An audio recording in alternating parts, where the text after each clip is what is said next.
Hip replacement surgery के बाद सबसे कॉमन फियर पता है क्या होता है पेशेंट्स के मन में? हिप डिसलोकेशन, यानी कि कूल्हे का अपनी जगह से बाहर निकल जाना। और आज के इस वीडियो में मैं आपको बताने वाला हूँ 5 ऐसे रीजंस जिनकी वजह से हिप डिसलोकेशन होती है। फर्स्ट लेट्स अंडरस्टैंड कि हिप डिसलोकेशन होती क्या है। देखो ऐसा होता है, जब हम एक नॉर्मल हिप के मॉडल पे अगर समझें तो ये हमारी सॉकेट है हिप की और ये बॉल है हिप की, राइट। अब जब हम जॉइंट को मूव करते हैं तो ये ऐसे मूव होता है, पर अगर ये बॉल अपनी जगह से निकल जाए दैट इज कॉल्ड डिसलोकेशन। अब ये डिसलोकेशन हमारे नेचुरल हिप के अंदर तभी होती है जब कोई मेजर एक्सीडेंट हो जाए, लेकिन हिप रिप्लेसमेंट सर्जरी के बाद जो हम कप लगाते हैं और ये बॉल लगाते हैं, ये अगर अपनी जगह से निकल जाए उसको डिसलोकेशन कहा जाता है। 5 कॉमन कारण क्या हैं? सबसे पहला कारण है जर्की मूवमेंट्स, सडन मूवमेंट्स या एक्सट्रीम मूवमेंट्स। जब आप सर्जरी के इनिशियल फेज में होते हैं और रिकवरी कर रहे होते हैं, तो अगर हिप की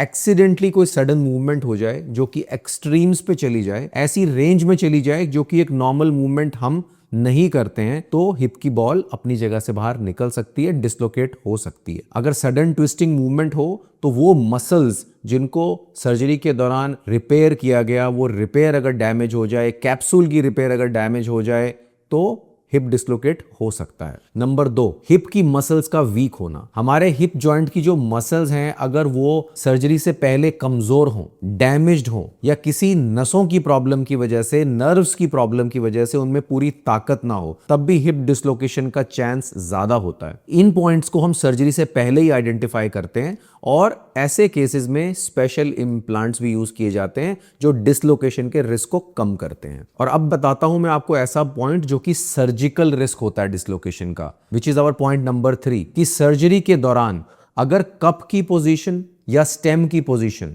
सही नहीं हो, वो पोजीशन नहीं हो जो कि एक्चुअली आपके बॉडी में होनी चाहिए, तो भी डिसलोकेशन का रिस्क बढ़ता है। और ये काफी कॉमन कारण है। अगर ये कप अपनी पोजीशन में सही है तो ये हिप की मूवमेंट के टाइम पर बॉल को अपने अंदर कंटेन रखता है, बॉल इसी कप के अंदर रहती है। पर अगर इस कप की पोजीशन चेंज हो तो ये बॉल ऊपर निकल सकती है, ऐसे खुला हो तो आगे निकल सकती है, ऐसे खुला हो तो पीछे निकल सकती है।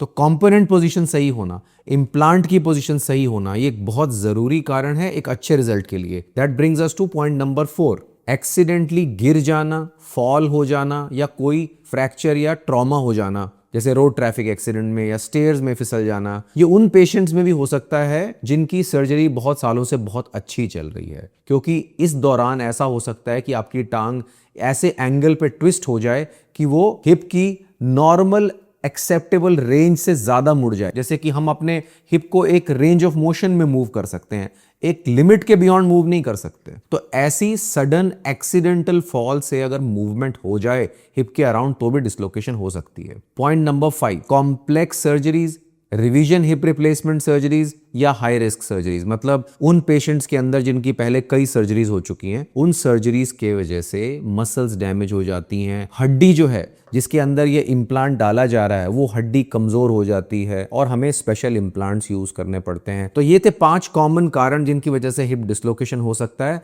लेकिन आपको घबराने की जरूरत नहीं है, क्योंकि लेटेस्ट सर्जिकल टेक्निक्स यूज करने से, लेटेस्ट टेक्नोलॉजी को यूज करने से, जैसे कि रोबोटिक्स या हिप नेविगेशन, मॉडर्न इम्प्लांट्स को यूज करने से जो कि डिसलोकेशन के रिस्क को कम करते हैं, और अच्छे पेशेंट एजुकेशन प्रोग्राम्स के जरिए हम हिप डिसलोकेशन के रिस्क को बहुत ज्यादा कम कर लेते हैं, नियरली ना के बराबर कर लेते हैं। आई होप इस वीडियो से आपको इंफॉर्मेशन मिली होगी सिंप्लीफाइड लैंग्वेज में। और अगर आपके मन में कोई भी और डाउट है हिप डिसलोकेशन से रिलेटेड या हिप रिप्लेसमेंट से related, then write me in the comment section below and I'll make a video on it. Thank you so much for watching.